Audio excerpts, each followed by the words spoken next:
Scapula clavicle bone हम यहाँ पे पढ़ेंगे। आर्म आ जाती है यानी हमारी पूरी बाजू। ह्यूमरस बोन पढ़ेंगे, रेडियस एंड अल्ना के बारे में पढ़ेंगे। हाथ में जो अलग अलग हड्डियां हैं, यहाँ कलाई में कार्पल्स हैं, हथेली में फिर मेटाकार्पल्स हैं, उंगलियों में फेलिंजेस हैं। सुन रहे हैं ना नाम आप? ह्यूमरस, रेडियस, अल्ना, ये तो पहले भी पढ़ा होगा, जहां मैंने घड़ी बांधी है कलाई के पास। कार्पल्स, हथेली में मेटाकार्पल्स और डिजिट्स में फेलिंजेस। तो जो इधर है वो दूसरी बाजू में भी है, सेम आर्म की बोन।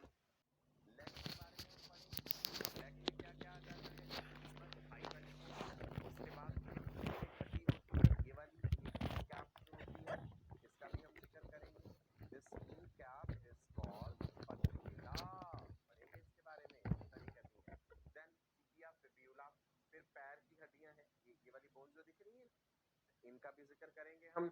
यहाँ पे टार्सल्स, मेटाटार्सल्स एंड फेलिंजेस है। ओके, सो अपेंडिकुलर स्केलेटन में क्या क्या आ जाता है जी? Pectoral girdle, pelvic girdle, bones of the arms and bones of the legs.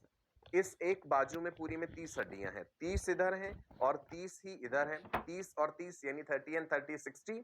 ऐसा ही इधर वाली लेग और उधर वाली लेग दोनों में 30-30 है। 30 और 30 फिर से 60, तो 60 एंड 60 मिला के हो गई 120। और 6 हड्डियां जो बाकी हैं वो हमारे दोनों कंधे मिला के, इधर हमारे पास स्कैपुला क्लेविकल है, इधर भी स्कैपुला क्लेविकल है। ऐसे ही पेल्विक गर्डल के दो हाफ आपस में फ्यूज्ड होते हैं, ऑसिनोमिनेटम जिसे कहते हैं, वो डिस्कस करेंगे। तो दोनों गर्डल्स में 6 हड्डियां हैं, 120 हड्डियां हमारी टांगे और बाजुएं इनमें मिला करके। राइट, चलो जी, ये था अपेंडिकुलर। डिटेल में अब आ जाते हैं। अब हम एक्सियल स्केलेटन की डिटेल्स, और एक्सियल स्केलेटन में क्या क्या बताऊंगा आपको, आप भी नोट कीजिए अब साथ साथ। स्कल के बारे में बताऊंगा, राइट। स्कल के साथ रीढ़ की हड्डी जो जुड़ी हुई है, वर्टिब्रल कॉलम लिखना जरूरी है। वर्टिब्रल कॉलम के ही वर्टिब्रा के साथ रिब्स जुड़ी हैं और वो रिब्स आगे से स्टर्नम के साथ जुड़ी हुई हैं। शुरुआत करते हैं जी एक्सियल स्केलेटन में स्कल के बारे में। दिख रहा है आपको स्कल ऐसे गोल गोल घूमता हुआ? स्कल में हमारा ऊपर का हिस्सा ये क्रेनियम आ जाता है, जिसे हम ब्रेन बॉक्स कहते हैं। सामने में फेस है, तो फेस की हड्डियों के बारे में पढ़ेंगे। क्रेनियम में 8 बोन्स होती हैं, फेस में 14 होती हैं, 14। 3 ईयर ऑसिकल्स इस कान में हैं। 3 ईयर ऑसिकल्स, छोटी छोटी टाइनी बोन्स जो हैं, मेलियस सिंकस स्टेप्स आपने नाम सुना होगा, दोनों कानों में होती हैं, है ना। यहाँ जुबान के नीचे और वॉइस बॉक्स के ऊपर इधर एक यू शेप्ड बोन होती है, हायोड टंग बोन, उसके बारे में भी पढ़ेंगे। ठीक है जी। सो सबसे पहले अब हम पढ़ने जा रहे हैं एक्सियल स्केलेटन की डिटेल्स में स्कल के बारे में। चलो देखते हैं स्कल में कितनी बोन्स होंगी टोटल, जरा दिमाग लगाइए। टोटल एक्सियल स्केलेटन में 80 है। अभी अभी हमने डिवाइड करा था 80 एक्सियल में और बाकी अपेंडिकुलर में। क्रेनियम में होती हैं 8 हड्डियां। क्रेनियम हैज 8 बोन्स, नंबर याद रहना चाहिए आपको। फेस में होती हैं 14 हड्डियां, 14, इनके नाम भी बताऊंगा। ईयर ऑसिकल्स दोनों कानों के मिला करके 3 इधर और 3 इधर, Méliès incus steps, Méliès incus steps, 6 हो गई टोटल। हायोड 1 है। तो अब आप ऐड करिए, कितना हो जाएगा? 14 प्लस 6 इज 20 और उसमें 8 जोड़ा तो 28, तो यानी स्कल में हो जाएंगी 29 बोन्स, जब आपने इसमें ईयर ऑसिकल्स और हायोड को भी इंक्लूड करा है ऑब्वियस स्कल में। चलो, क्रेनियम, ब्रेन बॉक्स जिसे कहते हैं, ये ऊपर वाली चीज, this is what is cranium और द ब्रेन बॉक्स, जिसके अंदर आपका दिमाग है। आपको याद है कॉर्डाटा जब हमने पढ़ा था, एक्रैनिया, क्रेनिएटा ऐसे करके डिवाइड करा था, वहां क्रेनियम वर्ड मैंने बताया था, राइट जी। So cranium which is your brain box, cranium is brain box. दिख रही है इस पिक्चर में किस प्रकार से एक एक हड्डी अलग हो के आपको दिखाई है हमने। माथे वाली बोन फ्रंटल होती है, ये जो सबसे बड़ी है। Frontal becomes common to face and cranium, तो हम क्रेनियम में गिन लेते हैं फ्रंटल को, राइट। फ्रंटल है, उसके बाद टेम्पोरल्स हैं, उसके बाद ऑक्सीपिटल बोन है पीछे, यहाँ पे पेराइटल्स हैं, देन स्फिनॉइड है, इथमॉइड है, ये सारे नाम आपको बताऊंगा अभी। कुछ क्रेनियल बोन्स पेयर्ड होती हैं और कुछ अनपेयर्ड भी होती हैं। So outer covering for the brain है and they are protective in function. Cranial bones जो है, जब एक फीटस मदर के यूट्रस में डेवलप हो रहा होता है, cranial bones are very soft and membranous. धीरे धीरे इनमें ऑसिफिकेशन होता है। आपने चीज देखी होगी, एक बच्चा जब पैदा होता है, न्यूबॉर्न बेबी, अगर कभी आपने गोदी में उठाया है या देखा है या आपने सुना होगा कि बच्चे का तालू जो है, सिर जो है, बड़ा सॉफ्ट होता है। क्यों? क्योंकि क्रेनियल बोन्स पूरी तरह से फ्यूज नहीं करी हैं अभी। क्रेनियल बोन्स को पूरी तरह से हार्ड होने में और फ्यूज होने में समय लग जाता है। जब तक एक बच्चा 1.5-2 साल का या शायद इससे भी थोड़ा बड़ा हो जाता है, तब जाके वो जो फॉन्टेनल्स कहते हैं उनको, those soft delicate areas in the fetal skull as well as the skull of a newborn baby, they are called fontanelles. In fontanelles का ossification होने में समय लगता है। फॉन्टेनल्स का एडवांटेज क्या है कि भाई, एक बच्चा जब मदर के यूट्रस से वेजाइना के थ्रू होता हुआ बाहर आ रहा है, यानी पार्चुरेशन के टाइम पे, डिलीवरी के टाइम पे, तो बच्चे का जो स्कल है ना, ये काफी बड़ा है, डायमीटर काफी ज्यादा है स्कल का। And you know that head is the first structure to come out of the vagina of the mother during the delivery process during parturition, because सिर का डायमीटर बहुत ज्यादा है, सिर पहले बाहर आता है नॉर्मल कंडीशंस में। अगर ऐसा है कि head is not the presenting part, तो फिर हमें सिजेरियन ऑपरेशन भी करना पड़ता है। ये हम आगे 12th में पढ़ेंगे। तो मैं आपको एडवांटेज बता रहा था कि स्कल जो है, उसकी हड्डियां नाजुक या सॉफ्ट क्यों है बच्चे की? क्योंकि जो सॉफ्ट डेलिकेट एरियाज हैं, जहां एक बोन और दूसरी बोन ने आके पूरी तरह से फ्यूज होना है, वो sliding of the cranial bones permit करते हैं, ताकि बच्चे का सिर जब मदर के रिप्रोडक्टिव ट्रैक्ट से बाहर आ रहा है, तो आसानी से बोन्स स्लाइड कर पाए और हेड बाहर आ पाए। अगर वो एकदम से मजबूत बोन्स होंगी, तो सिर बाहर आना मुश्किल हो जाएगा पार्चुरेशन या डिलीवरी के टाइम पे। और दूसरी बात, बच्चे के जन्म के बाद उसका ब्रेन भी तो साइज में बड़ा होगा, ग्रो करेगा ना। तो अगर बाहर की हड्डियां ऑलरेडी सख्त होंगी, तो ब्रेन को साइज में बड़े होने के लिए स्पेस ही नहीं मिलेगी। So that is the advantage of those soft delicate areas in the fetal skull, which are called fontanelles, right? Fontanelles भी बोल देते हैं या fontanelles भी कह देते हैं। Soft delicate areas in the cranium of fetus and even newborn. चलिए जी, आगे बढ़ते हैं।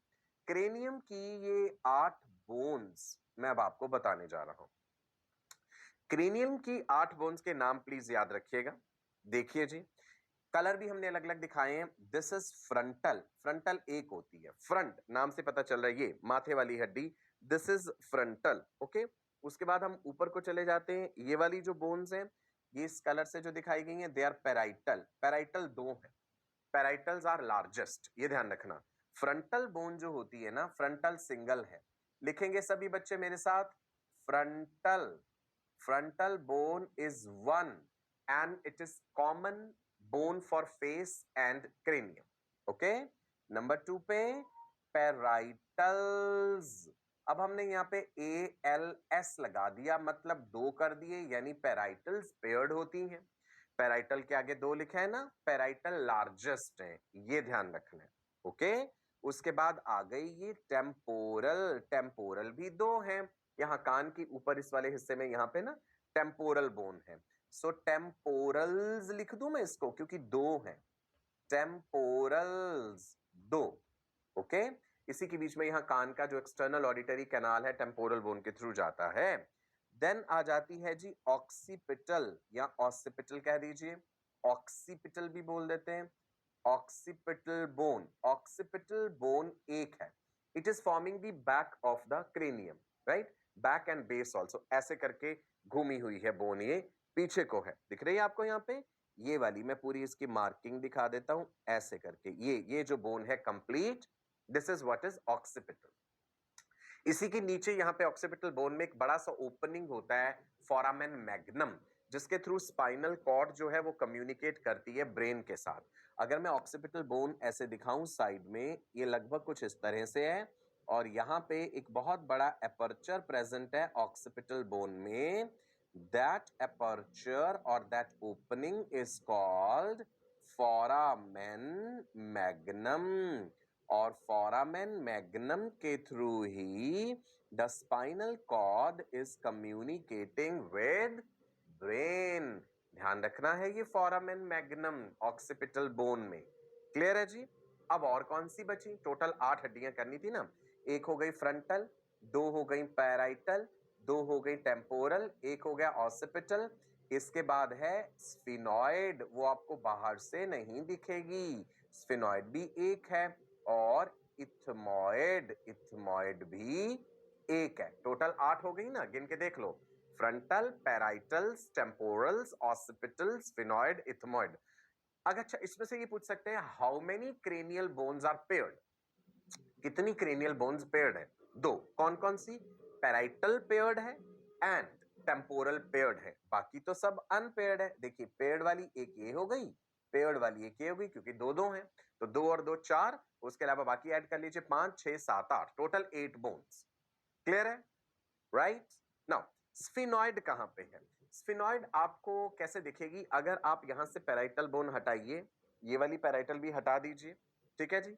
मान लो फ्रंटल भी आगे वाली हटा दी, ब्रेन दिखेगा पड़ा हुआ अंदर, ब्रेन को उठा के बाहर निकाल दीजिए, ऐसे पूरी जो स्पेस बन गई उसमें से ब्रेन उठा के बाहर निकाल दीजिए। सो ब्रेन के बेस पे ही आपको ऐसे एक बटरफ्लाई शेप्ड बोन दिखती है, that is what is called sphenoid. यहां से साइड में आपको उसका एक हल्का सा ये विंग नजर आ रहा है, हल्का सा पोर्शन साइड का नजर आ रहा है, ये वाली चीज जो है ना, ये साइड में नजर आ रही है। अगर बाकी हड्डियां सब हटा देंगे और आप ब्रेन को उठा के बाहर निकाल देंगे तो आपको बेस ऑफ द ब्रेन पे स्फिनॉइड दिखेगी। स्फिनॉइड के बारे में याद रखिएगा, sphenoid is most complex butterfly shaped bone of the cranium. Let me right here, sphenoid जो होती है बटरफ्लाई की शेप की होती है। स्फिनॉइड के अंदर ही ना एक डिप्रेशन होता है सेला टर्सिका, उसमें पिट्यूटरी ग्लैंड प्रेजेंट होती है। ध्यान रखना, जब हम ग्लैंड्स के बारे में पढ़ेंगे ना तब मैं आपको पिट्यूटरी का लोकेशन भी बताऊंगा। Sphenoid is most complex butterfly shaped bone, ठीक है जी। Sphenoid has a depression, that depression is called sella turcica, Turkish saddle. और इसी सेला टर्सिका में हमारी एक endocrine, important endocrine gland that is pituitary, pituitary gland present है। Please remember these things for sphenoid, okay. उसके अलावा अब ये दिख गई इथमॉइड। इथमॉइड भी ऐसे जो हमारा आई ऑर्बिट बनता है ना, जैसे आई बॉल बाहर निकाल दूं तो ऑर्बिट दिखेगा पूरा जिसमें आई बॉल फिट था, उसकी एक हल्की सी साइड, और ये आपको बिल्कुल नोज के अंदर डीप इंटीरियर दिख रही है ना, इथमॉइड हल्के से ग्रीन कलर से दिखाई गई। चलो, क्रेनियल बोन्स में से आपसे क्वेश्चन क्या क्या पूछे जा सकते हैं? Number 1, how many bones are present in the cranium? Your answer will be 8। Second question, how many cranial bones are paired? Your answer will be 2। 2 cranial bones जो है वो पेयर्ड है। थर्ड क्वेश्चन, कौन कौन सी क्रेनियल बोन्स पेयर्ड है? आपका answer होगा parietal and second is temporal. Next question होगा, which is the most complex butterfly shaped bone of the cranium which has sella turcica in which pituitary gland is present? आपका answer होगा sphenoid bone. Which are the largest cranial bones? Parietal. Which cranial bone is common for cranium and face? Your answer will be frontal. ये questions हैं जो cranial bone से पूछे जा सकते हैं। क्रेनियल बोन्स जो है they are soft membranous bones, इनको डर्मल बोन्स या इन्वेस्टिक बोन्स भी कहते हैं। वो आगे हम जब बोन्स का क्लासिफिकेशन पढ़ेंगे उसमें बताऊंगा। आप एक चीज नोट कर पा रहे हैं, क्रेनियल बोन्स, दो एडजेसेंट क्रेनियल बोन्स के बीच में ये जिग जैग ज्वाइंट्स हैं। These zigzag joints are called sutures. जैसे मान लो मैं दिखाऊं कि ये एक क्रेनियल बोन मैंने दिखाया ऐसे ऐसे करके है, ठीक है जी, ये इस तरह से, और इसके सामने एक और दूसरा क्रेनियल बोन, और ये रहा ऐसा सा ये ज्वाइंट। ये जो है ना इनको सूचर्स कहते हैं। They are the fixed joints या synarthrotic joints. Cranial bones fixed हैं, ऐसे ये मूव नहीं कर रही हैं। वो फीटस में बताया था फॉन्टेनल और न्यूबॉर्न बेबी में, जो समय के साथ साथ फिर धीरे धीरे क्लियर हो जाते हैं, ठीक है जी। सूचर वर्ड याद रखिएगा, इंपॉर्टेंट है। नाउ बोन्स ऑफ क्रेनियम को याद रखने के लिए एक क्लू देता हूं आपको, या एक निमोनिक देता हूं, that is fluffy puppies on every third street. तो एक एक अल्फाबेट उठा लीजिए। एफ से हमने फ्लफी कहा यानी फ्रंटल बोन, पपीज पी ले लीजिए, parietal, on occipital, E every का इथमॉइड, टेम्पोरल, थर्ड अल्फाबेट वो जो है उससे टी उठा लिया, स्फिनॉइड। क्लियर है जी? याद रखने के लिए नोट कर लो आप। वैसे आप इस तरह से भी याद रख सकते हैं, जैसे मैंने समझा दी, frontal, parietal, temporal, occipital, sphenoid and ethmoid. फिर भी अगर कुछ बच्चों को मुश्किल होता है कि कोई नाम ना स्किप हो जाए, तो आप ये सेंटेंस याद कर लीजिए, fluffy puppies on every third street. और इस पूरे सेंटेंस के हर वर्ड का पहला पहला अल्फाबेट जो उठाएंगे, उससे एक एक क्रेनियल बोन का नाम बन जाएगा। नोट कर लिया जी सबने? फिर से रिपीट कर दूं, fluffy puppies on every third street. Can we proceed now? चलिए जी आगे बढ़ते हैं। क्रेनियम या ब्रेन बॉक्स की 8 हड्डियां हमने डिस्कस कर ली। अब हम आ जाते हैं फेशियल बोन्स में। फेस 14 हड्डियां होती हैं इसमें। फेस की बोन्स के नाम थोड़े से मुश्किल हैं comparative to cranial bones, right? फिर भी कोशिश कीजिए, याद हो जाएंगे, लिख लिख के याद कर लीजिएगा। सो फेस में नंबर ऑफ बोन्स कितनी है? 14। This can be framed as a question. 14 हड्डियां हैं। अब वो कौन कौन सी हैं? इसमें भी पेयर्ड वाली भी हैं, अनपेयर्ड भी हैं। यहाँ पे नेजल है, पैलेंटाइन है, लैक्रीमल है, जाइगोमेटिक, चीक बोन्स जो होती है ना, ये जाइगोमेटिक कहते हैं।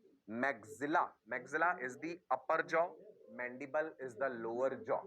लोअर जॉ इज मूवेबल, ध्यान रखिएगा। मैक्सिला में भी दांत होते हैं, मैंडिबल में भी दांत होते हैं, है ना? इसके अलावा वोमर बोन नाक के अंदर दिख रही है, इंफीरियर नेजल कॉन्केव। एक बार कोशिश कीजिए ये नाम साथ के साथ लिखने की, जो आसान है वो तो बता ही रहा हूं।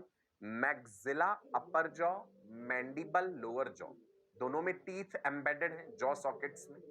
मैंडिबल मूवेबल बोन है, ये भी पता है। ये जाइगोमेटिक हो गई, चीक बोन्स जिन्हें हम कहते हैं। नेजल जो नाक में है, पैलेंटाइन है, जाइगोमेटिक बता दी, lacrimal, vomer and inferior nasal concave. लिखिए एक बार अपनी नोट्स कॉपी में, साथ साथ बोलूं कैसे कैसे लिखेंगे। पहले आपने लिख लिया नेजल, नेजल 2 है, पैलेंटाइन 2 है, लैक्रीमल 2 है, zygomatic 2, maxilla 2, mandible is 1, vomer is 1, inferior nasal concave 2। जो सबसे इंपॉर्टेंट है, जो आप याद जरूर रख लेना, वो अपर jaw maxilla and lower jaw mandible. ये नाम तो यूज होगा ही होगा बार बार। ओके, नाउ इसको भी याद रखने के लिए एक निमोनिक बना दिया है जी हमने आपके लिए। ये सेंटेंस अगर आप रट लें तो आपको याद हो जाएंगी। Victor can not make my pet zebra laugh.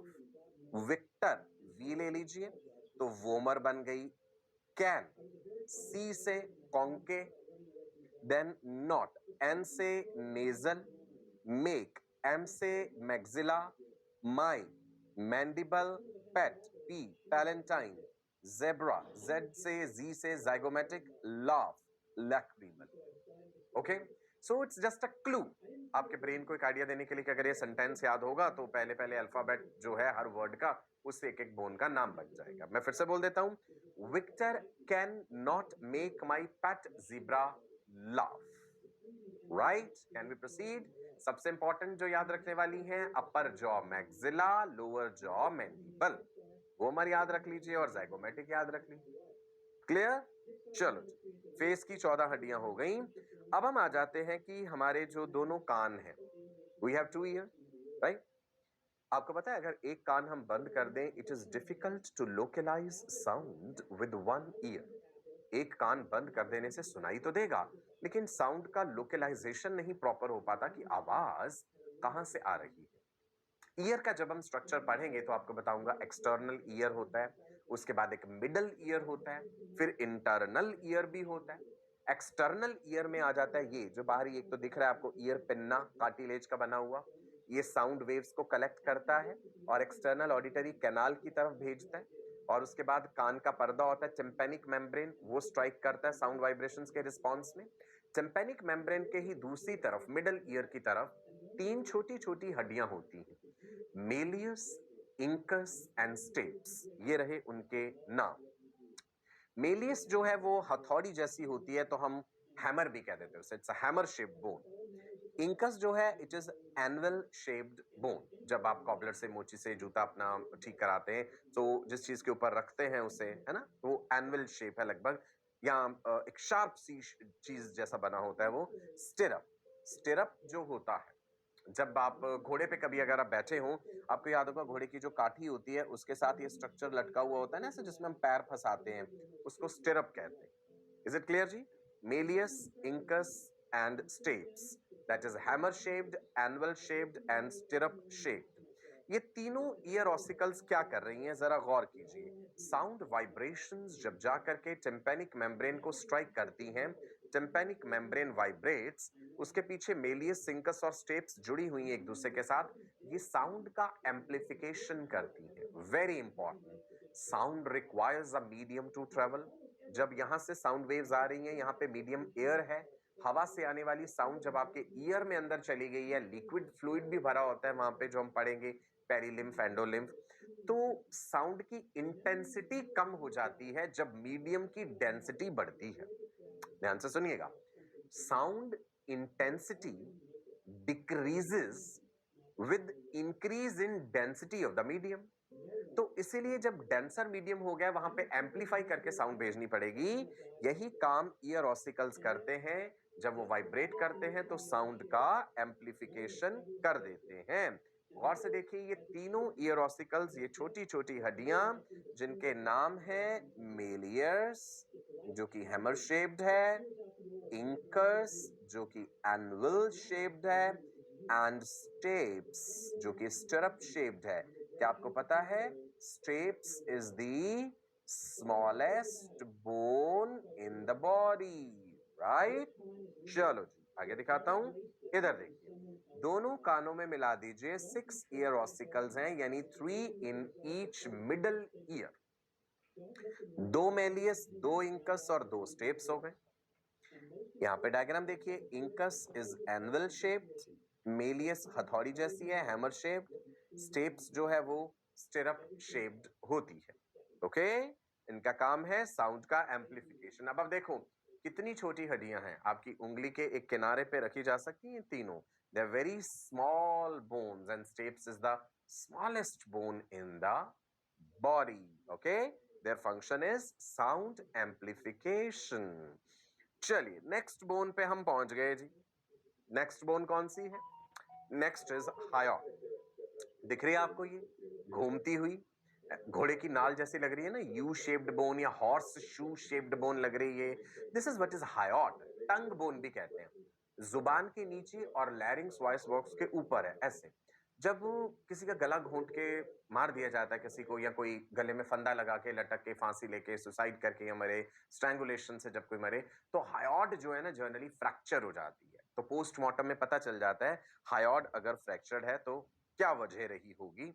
Okay जी, hyoid is U shaped bone at the base of buccal cavity. Hyoid को ही टंग बोन भी कहते हैं। Hyoid is tongue bone. Okay, it is above the larynx and below the tongue. Okay, याद रहेगा जी, U shaped है या horseshoe shaped bone भी कहते हैं इसे। चलो जी, हायोट के बारे में और कुछ नहीं जानना था। अब आप देखिए एक ये इंटरेस्टिंग बर्ड जो है वो आपके सामने, आउल, उल्लू, राइट? जूलॉजिकल नेम याद है उल्लू का? Bubo, BUBO। आपने देखा है कि उल्लू अपनी गर्दन बहुत ज्यादा घुमा लेता है, 270 डिग्री के करीब घुमा लेता है, पूरा 360 नहीं है ऐसे, है ना, कई बच्चे ऐसा समझते हैं। उसकी वजह क्या है कि कैसे स्कल ऐसे इतना ज्यादा घुमा लेता है? आउल की जो आंखें होती है ना, वो बिल्कुल हेडलाइट्स की तरह फिक्स्ड है, वो अपनी आईज नहीं ऐसे घुमाता, आईज जो फिक्स रहती हैं और वो अपना सिर ऐसे ऐसे घुमाते हैं पूरा।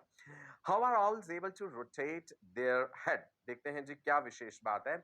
उसके लिए हमें जानना होगा कि जो हमारी ऑक्सीपिटल बोन मैंने बताई थी, वो हमारी वर्टिब्रल कॉलम का पहला वर्टिब्रा जो है एटलस, उसके ऊपर वो किस प्रकार से अटैच्ड है। क्या वहां पे दो उभरे हुए स्ट्रक्चर्स हैं, दो ऑक्सीपिटल कॉन्डाइल्स हैं, या एक ऑक्सीपिटल कॉन्डाइल है? ऑक्सीपिटल कॉन्डाइल अभी मैं आपको बताऊंगा, उसी के आधार पे स्कल मोनोकॉन्डाइलिक या डाइकॉन्डाइलिक कहलाता है। बर्ड्स में मोनोकॉन्डाइलिक स्कल होता है, ठीक है जी, जिस कारण से वो इतनी ज्यादा गर्दन घुमा पा रहे हैं। तो स्कल के दो प्रकार जरा नोट कीजिए अपनी कॉपीज में, मोनोकॉन्डाइलिक, डाइकॉन्डाइलिक। क्या वर्ड्स यूज किए? Monocondylic, dicondylic. मोनोकॉन्डाइलिक में वन ऑक्सीपिटल कॉन्डाइल, डाइकॉन्डाइलिक में टू ऑक्सीपिटल कॉन्डाइल्स। अब आप सोचेंगे ऑक्सीपिटल कॉन्डाइल है क्या? चलो जी वापस लौटते हैं उस ऑक्सीपिटल बोन पे जो मैंने ऐसे करके बनाई थी।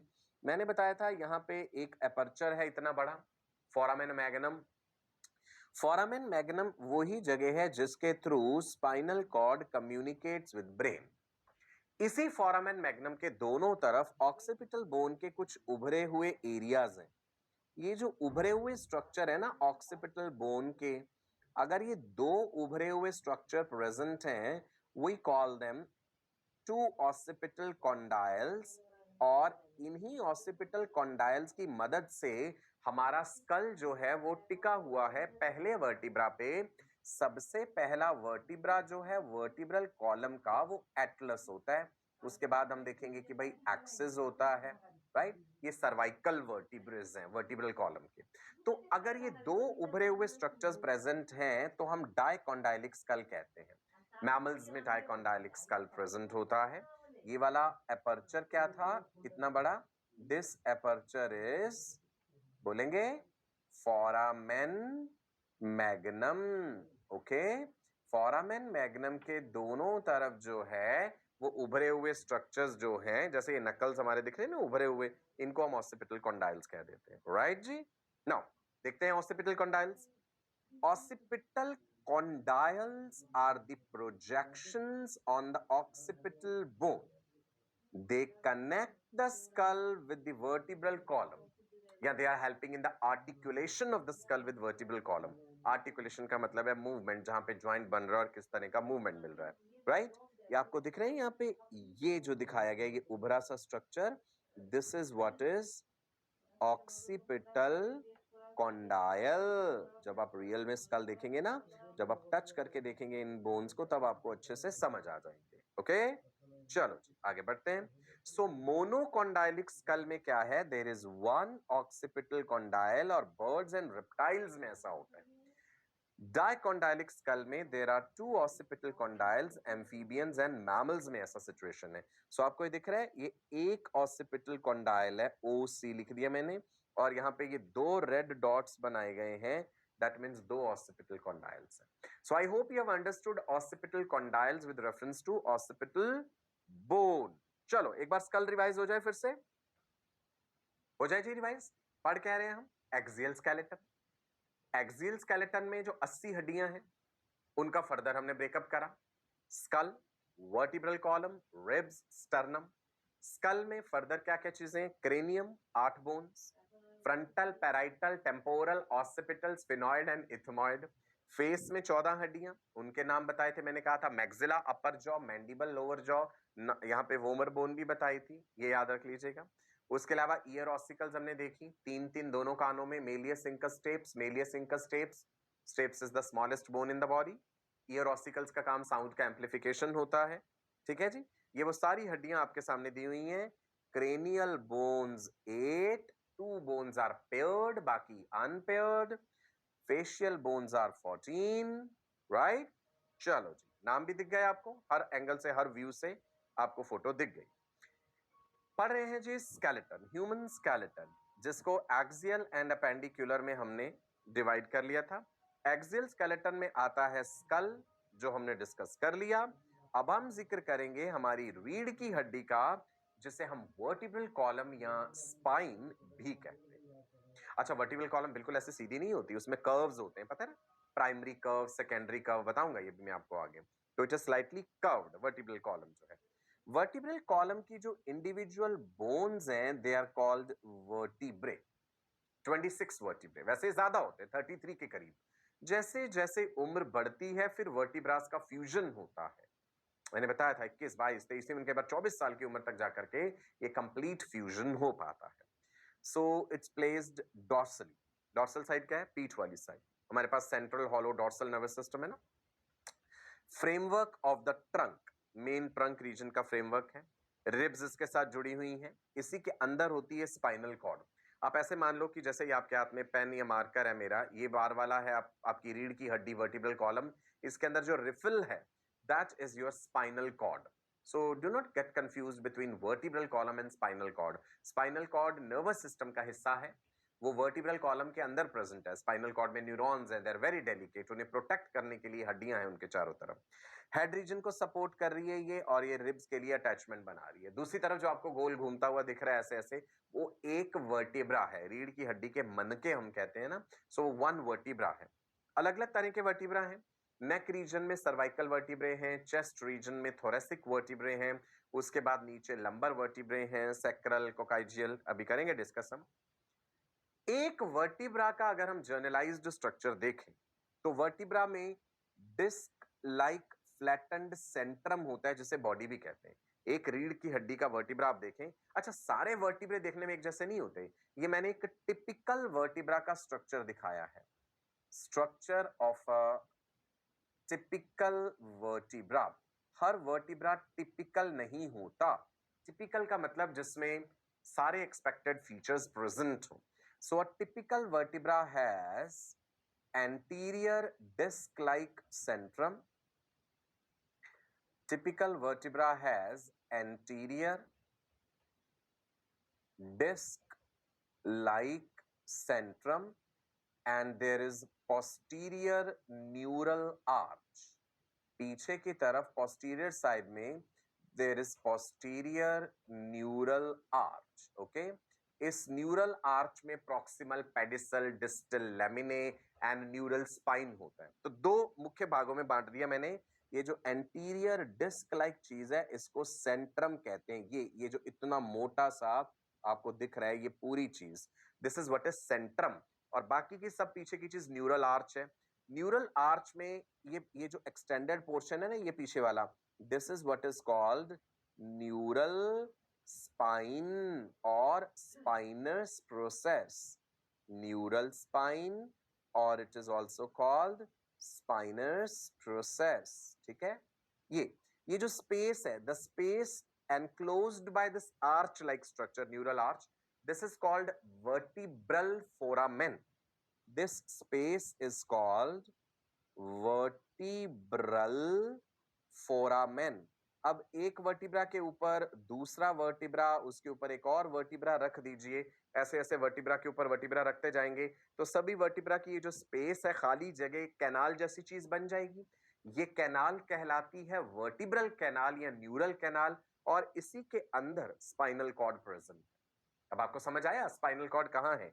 ये वाली जो जगह है ना, इसके अंदर स्पाइनल कॉर्ड प्रेजेंट है, जहां मैंने क्वेश्चन मार्क लगा दिया है।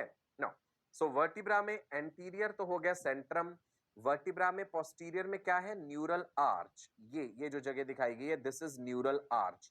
न्यूरल आर्च में भी फर्दर पेडिसल्स होते हैं, लेमिने होते हैं। चलिए पेडिसल लेमिना अपना याद रखिए। आप ये स्पाइनस प्रोसेस जरूर याद रख लीजिएगा, इसी को न्यूरल स्पाइन भी कहते हैं। तो कई बार जब आप पीछे हाथ लगा के ऐसे फील करते हैं, वो जो चुभती सी है आपको नुकीली सी चीज, वो आपका न्यूरल स्पाइन है। That is what is the spinous process. यहाँ पे गर्दन वाले हिस्से में भी आप पीछे फील कर सकते हैं। नाउ ये जो वर्टिब्रल फोरामेन है जिसका मैंने जिक्र किया, दिस वर्टिब्रल फोरामेन, सभी वर्टिब्रास को एक के ऊपर एक इमेजिन कर लीजिए तो ये स्पेस पूरी एक कैनाल बना देगी। 24 वर्टिब्रल फोरामिना, प्लूरल कर दिया ना, foramina, singular foramen, they are forming vertebral canal और द न्यूरल कैनाल, जिसके अंदर स्पाइनल कॉर्ड प्रेजेंट है। Spinal cord passes through this, is it clear? ये जो साइड वाली ऐसे इधर ये प्रोसेसेस निकली हुई है ना, इनको कह देते हैं ट्रांसवर्स प्रोसेसेस। एक वर्टिब्रा में और भी कई तरह की प्रोसेसेस हैं। There are transverse processes, superior articular processes, inferior articular processes, कई तरह की प्रोसेसेस होती हैं। यहां पे हम आपको इतना डिटेल में चीज नहीं बता रहे हैं, सिंप्लीफाइड वे में स्ट्रक्चर समझा रहा हूं। Anterior disc like centrum, posterior neural arch is having neural spine, and that space enclosed by neural arch is what is called vertebral foramen. बहुत सारे वर्टिब्रा के फोरामेन मिलके बना देते हैं वर्टिब्रल कैनाल, जिसके अंदर स्पाइनल कॉर्ड प्रेजेंट है। ओके, नाउ कितने तरह के वर्टिब्रास हैं? हमारी रीढ़ की हड्डी में अलग अलग तरह के वर्टिब्रास हैं। गर्दन वाले हिस्से में जो हैं, दे आर सर्वाइकल वर्टिब्रे। अब ये नाम आपको लिखने में ध्यान से, cervical vertebrae. Then chest region में थोरेसिक वर्टिब्रे, एब्डोमिनल रीजन में लंबर वर्टिब्रे, पेल्विक रीजन में सैक्रम वर्टिब्रे या सैक्रल वर्टिब्रे बोल देते हैं, एंड टेल रीजन में कॉकेक्स या कोकाइजियल वर्टिब्रे। जहां हमने सैक्रम वर्ड लिखा है ना, ये इसलिए लिखा है बिकॉज कुछ सैक्रल वर्टिब्रे फ्यूज होकर के बना देते हैं एक bone that is called sacrum. ऐसे ही टेल रीजन में प्रेजेंट कोकाइजियल वर्टिब्रे फ्यूज हो जाते हैं एंड बन जाती है एक single bone that's called coccyx और the tail bone. Now cervical vertebrae दिख रहे हैं आपको सामने, गर्दन वाले हिस्से में, नेक रीजन में सर्विकल वर्टिब्रे। आपने कई बार ये भी सुना होगा भाई इससे सर्वाइकल की प्रॉब्लम हो गई है, दैट इज सर्वाइकल स्पॉन्डायोलिसिस, जो हम डिस्कस करेंगे आगे कि वर्टिब्रा के बीच बीच में जो इंटरवर्टिब्रल डिस्क है जो कुशन जैसी, उसमें प्रॉब्लम आ जाने के कारण ऐसा हो जाता है। स्लिप्ड डिस्क भी आपने सुना होगा, कमर दर्द होता है जिसके कारण लेग में पेन रहता है, दैट इज स्लिप्ड डिस्क या हर्निएटेड डिस्क या प्रोलैप्स्ड डिस्क कहते हैं। चलो सर्वाइकल वर्टिब्रे की बात करते हैं। मैमल्स के केस में सर्वाइकल वर्टिब्रे 7 है। Mammals have 7 cervical vertebrae. कुछ एक्सेप्शंस हैं, two toed sloth, three toed sloth, great anteater, sea cows, ये एक्सेप्शंस हैं जिनमें 6 या 8 तक सर्वाइकल वर्टिब्रा भी होते हैं। अदरवाइज सर्वाइकल वर्टिब्रे जो कि नेक रीजन में प्रेजेंट हैं, they are 7 in number. Please remember all mammals have 7 cervical vertebrae except 7 cervical vertebrae। exceptions हैं क्या क्या, except क्या क्या मैंने बताया आपको, कुछ sloth species हैं, two-toed sloth, three-toed sloths, then there is great ant eater also, तमंदुआ tetradyactyla कहते हैं, great ant eater, then there are sea cows, right, sea cow, इसमें भी सर्वाइकल वर्टिब्रे का नंबर डिफरेंट है, सी काउज में 6 सर्वाइकल वर्टिब्रे भी पाए जाते हैं। ओके जी, बाकी अच्छा ये भी बता दो, जिराफ जो है, जिराफ की गर्दन कितनी लंबी है? जिराफ ऑल्सो है 7 सर्वाइकल वर्टिब्रे। तो गर्दन इतनी लंबी क्यों है? बिकॉज एक एक वर्टिब्रा का साइज बहुत ज्यादा बड़ा है। जिराफ ऑल्सो है 7 cervical vertebrae but the neck is very long because the size of one vertebra is very big.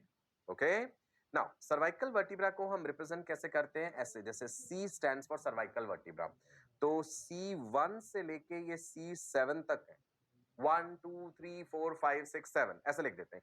जैसे लिखा है ना, C1 first cervical vertebra, C2 second cervical vertebra, C3 is third, C4 ऐसे, so on, it is till C7। C7 जो है इनमें से सबसे बड़ा होता है सर्वाइकल वर्टिब्राज में से। C7 काफी बड़ा है, राइट, लार्जेस्ट है, काफी प्रोमिनेंट है, वर्टिब्रा प्रोमिनेंस भी कह देते हैं। जब आप गर्दन ऐसे नीचे झुकाते हैं तो आपको जो सबसे ज्यादा उभरा हुआ स्ट्रक्चर दिखेगा नेक रीजन में ऐसे करने पे, that is what is the 7 cervical vertebra. First cervical vertebra का नाम होता है एटलस और सेकंड का होता है एक्सिस। This is important. अच्छा, cervical vertebrae are smallest and they are permitting the widest variety of movement. गर्दन हम ऐसे ऐसे कई तरह से घुमा लेते हैं। सर्वाइकल वर्टिब्रे जो है, राजा बेटा ध्यान रखना है, cervical vertebrae are smallest out of all other vertebrae, ठीक है जी। एंड सर्वाइकल में आपस में कंपेयर करें तो 7th सर्वाइकल वर्टिब्रा सबसे बड़ा है, वर्टिब्रा प्रोमिनेंस कह देते हैं। Otherwise cervical vertebrae are smallest and they permit widest variety of movement. Now atlas आपने ग्रीक माइथोलॉजी में पढ़ा होगा कि जिसने पूरे ग्लोब का वजन जो है अपनी ऐसे कंधों के ऊपर उठाया हुआ है ना, ग्रीक माइथोलॉजी में पढ़ा होगा। तो उसी की रेफरेंस में हमने ये एटलस नाम दिया है क्योंकि इसके ऊपर हमारा सिर टिका हुआ है। एटलस के ऊपर हमारा हेड रीजन टिका हुआ है। यस बोन भी कह देते हैं ना जब आप ऐसे कर रहे हैं, ऐसे एक्सेस होता है, नो बोन जब आप ऐसे ऐसे सिर घुमाते हैं। Okay, that was about cervical vertebrae. So cervical vertebrae हमने क्या क्या जाना? They are present in the neck region. Mammals are having 7 cervical vertebrae with few exceptions. Giraffe also has 7 cervical vertebrae. Neck is very long because of increase in length of individual vertebrae. Okay. C1 to C7 तक है. First cervical vertebra is what is called atlas and second cervical vertebra is called axis. Okay. अच्छा, Atlas और axis की कुछ और खास बात भी बताता हूं। एटलस सर्वाइकल वर्टिब्रा अगर आप देखें अपने सामने तो आपको एक रिंग लाइक स्ट्रक्चर ही नजर आएगा, बिल्कुल गोल सा स्ट्रक्चर है एटलस। इसमें मेन बॉडी सेंट्रम नहीं होता, न्यूरल स्पाइन भी नहीं होता है, राइट? इसमें एक ओडोंटॉइड कैनाल होती है जिसमें इसके नीचे प्रेजेंट एक्सिस वर्टिब्रा की ओडोंटॉइड प्रोसेस आके फिट होती है, जिसके कारण ये ऐसे ऐसे घूम पाते हैं वर्टिब्रे। ज्वाइंट्स जब आपको बताऊंगा ना मैं, वहां पे रोटेटिंग ज्वाइंट का जब हम जिक्र करेंगे वहां आपको ये बात बताऊंगा। अलग अलग तरह के साइनोवियल ज्वाइंट्स हैं, बॉल एंड सॉकेट ज्वाइंट होता है, हिंज ज्वाइंट होता है, पिवट ज्वाइंट होता है, इलिप्सॉइड ज्वाइंट है, सैडल ज्वाइंट है। Will discuss about those joints, don't worry. चलिए जी, यहाँ पे thoracic vertebra, thorax chest region में प्रेजेंट है, 12 होते हैं। They are present in the chest level, 12 in number.